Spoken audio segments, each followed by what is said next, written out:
महाराज जी, ये अभी मिर्जापुर वाली जो गायिका हैं सरोज सरगम, इन्होंने देवी जी पे काफी कुछ आपत्तिजनक कुछ गाया है, और ये यादवों को लेके महिषासुर अपने को यादवों से जोड़ रहे हैं। इसमें महाराज जी क्या कहना है आपका? हालांकि वो अरेस्ट हो चुकी हैं, पुलिस ने पूरा एक्शन लिया है। देखिए, ये नव बौद्धिकतावाद के बुखार से ग्रस्त लोग हैं,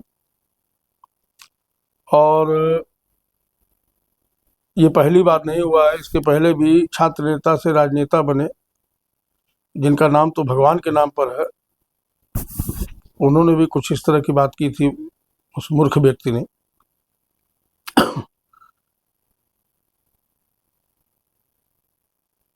जहां तक महिषासुर की बात है, और ये हमारे ऐतिहासिक तथ्य है, इसके पौराणिक तथ्य है, इस पर भी हम बात करेंगे। लेकिन एक बहुत छोटी सी चीज जान लेने की है कि भारत के लिए एक नया खतरा लगातार बलिष्ठ रूप से अपना स्वरूप दिखा रहा है, वो है क्रिप्टो क्रिश्चियंस का।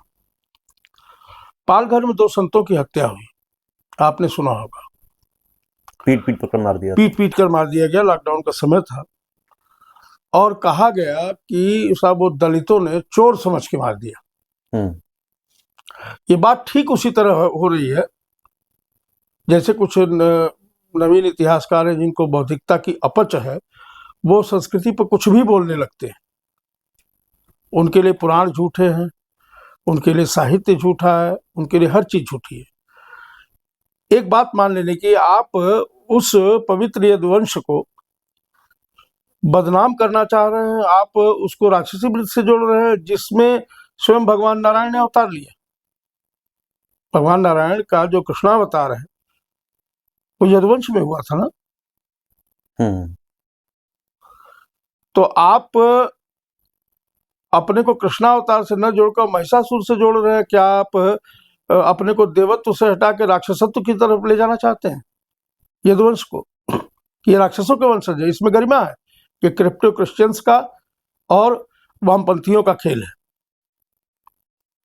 ये भारत की जनता को भ्रमित करने का खेल है। आप जब भी इसके भीतर तह में जाएंगे तो आपको यही बात मिलेगी कि हमारी संस्कृति को आघात पहुंचाने के लिए, क्रिप्टो क्रिश्चियन में शब्द इसलिए कह रहा हूं, ये दिखाई हिंदू देते हैं परंतु है नहीं। लगातार गांव देहातों में इसका एक लंबा खेल चल रहा है। हमारे मछली शहर, हमारे बनारस के बगल में जौनपुर एक जगह है, उसमें मछली शहर एक तहसील है, सब डिवीजन है। वहाँ एक यादव जी ब्लॉक प्रमुख थे, और वो चंगाई सभा लगाते थे। मुझे पता चला, मैंने उच्चाधिकारियों से संपर्क किया कि भाई इतना ओपनली 1000 आदमी उस चंगाई सभा में आके धर्म परिवर्तन करा, कैसे हो रहा है? किराकत में हो रहा था। तो हम लोगों ने जाके हस्तक्षेप किया, और प्रशासन ने उस पर जब अंकुश लगाया तो पता चला कि वो हमारे आराध्यों की तस्वीर को सरेआम अपमानित कर रहे थे, और उसके ऊपर जो भी किया जा सकता है उसको अपमानित करने का कृत्य वो कर रहे थे। तो इस तरह से क्रिप्टो क्रिश्चियनिटी जो हमारे लिए लगातार एक बड़ा खतरा बन के उभर रही है, हम इस पर ध्यान नहीं दे पा रहे हैं।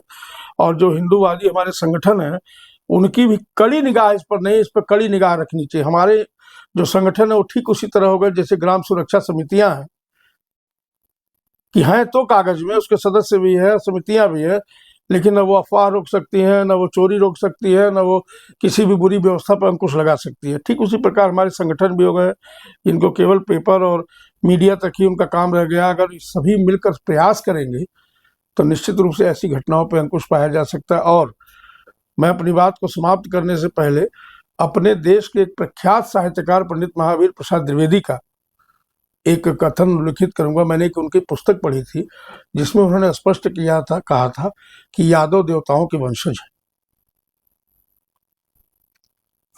मुझे पुस्तक का नाम तो नहीं स्मरण में है, लेकिन ये निश्चित सी बात है कि अगर आप उनके साहित्य को खोजेंगे तो मिलेगा। मैं बता भी दूंगा अगर स्मृति में आएगा तो किस लेख में उन्होंने लिखा है, लेकिन मैंने इसको सुव्यवस्थित रूप से पढ़ा है।